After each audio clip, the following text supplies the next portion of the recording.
नमस्ते sir, I am Palak Kohli and ये मेरा सेकंड कंसेक्यूटिव पैरालंपिक्स था एंड टोक्यो में मैंने 4th फिनिश किया था एंड यहाँ पे मैंने 5th फिनिश किया। बट दोनों इस पैरालंपिक्स जाने का मेरा जर्नी बिल्कुल ही डिफरेंट था।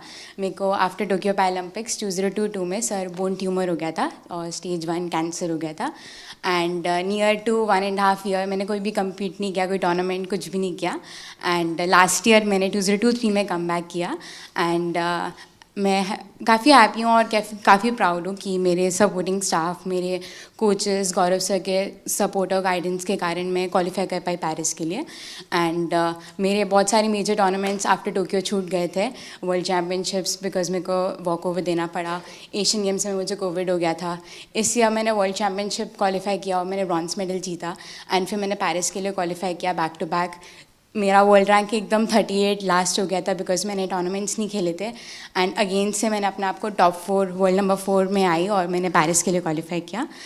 थोड़ा डिसअपॉइंटिंग है कि मैं मेडल नहीं जीत पाई बट आपकी ब्लेसिंग्स और सबके साथ I think I am looking forward for LA 28 and definitely sir I like to have a picture on the podium with you sir. Thank you sir.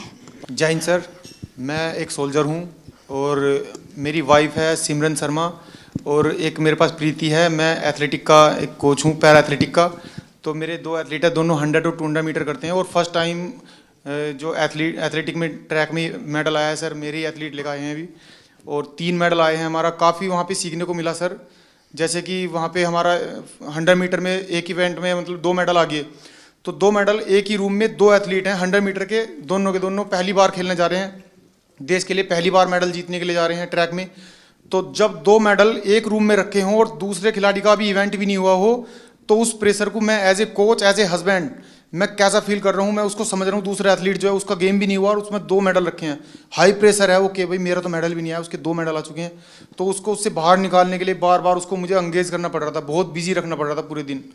तो वहाँ से बहुत कुछ सीखने को मिला। हम 100 मीटर में हार गए सर। अच्छा, वहाँ तो तुमने दिन निकाल दिए, अब घर में क्या होगा तेरा? है सिमरन? सर ये जितना अच्छा बन के दिखा रहा है इतना है नहीं। मैं जब हम यहाँ पे आए थे तो यहाँ से जाने से पहले बात हुई थी, एक्चुअली हम दोनों में ये बात होती थी कि ट्रैक को पहला मेडल कौन देगा। तो फिर जब इवेंट लिस्ट आई तो उसमें पता चला प्रीति का इवेंट पहले है, तो हम श्योर हो गए थे कि पहला मेडल तो यही देगी। तो जब हम यहाँ पे आए तो उससे पहले ये गज्जू मतलब ये कोच बोल रहे थे कि तुम्हें 1 महीने का रेस्ट दिया जाएगा। फिर उसके बाद जब अभी हम यहाँ पे आए, अभी हम सुबह ही बात चल रही थी, तो सुबह मेरे से बोल रहे थे कि एक वीक का रेस्ट मिलेगा और उससे ज़्यादा का नहीं मिलेगा। तो मैंने बोला क्यों नहीं मिलेगा, तो बोल रहे ब्रॉन्ज मेडल पे इतना ही मिलता है।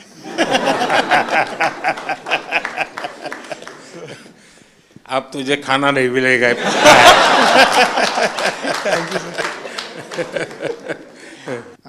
सर हाँ, जरा बताइए क्या मुश्किल होता है? सबसे अहम बात है ब्लाइंड जूडो में कि जो इंस्ट्रक्शन हम लोग बाहर से देते हैं, जो इनको सिखाया जाता है, उसमें हम लोग एक कोडिंग करते हैं कि जब हम जाएंगे तो ये बोलेंगे तो तुम्हें ये करना है, क्योंकि वहाँ दिखता तो है नहीं कुछ। हाँ। तो उस दिन हमारे 2 मैट एरिया थे, एक मैट पे हमारी बाउट चल रही थी फाइट और दूसरे पे जो है वो फ्रांस की फाइट चल रही थी। और फ्रांस की फाइट में इतना शोर हो रहा था, करीब 15 से 18 हज़ार दर्शक वहाँ थे। तो जिसकी वजह से जब ये सेमीफाइनल खेलने गए तो जो मैं बोल रहा था वो ये नहीं समझ पा रहे थे। और डेफिनेटली क्योंकि सेमीफाइनल का एक प्रेशर था और जो खिलाड़ी था ईरान का, उससे पहले ये फाइनल में एशियाई खेलों में हारे थे, तो यकीनन उसका भी प्रेशर होगा।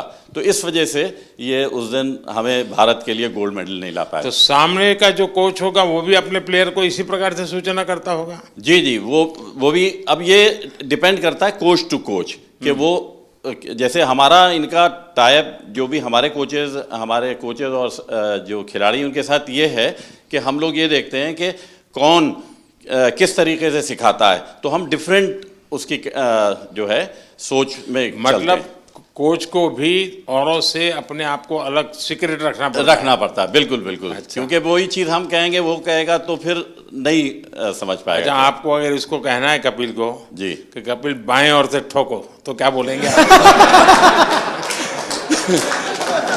हमारा क्या हमारा कहना ये होता है सर।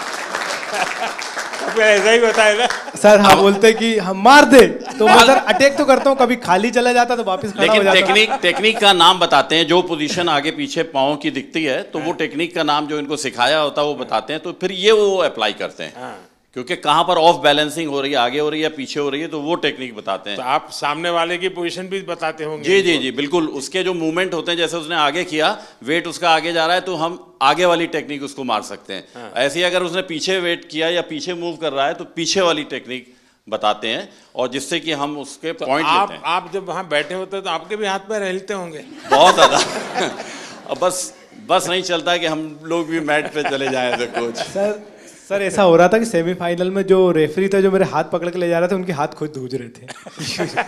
क्योंकि बड़े मैच में उनको भी डिसीजन गलत दे दिया, जैसे तो थर्ड एम्पायर रहता है पूरा, उसके बाद ही बताया जाता है, पर मेरा डिसीजन बहुत जल्दी दे दिया था रोल करके।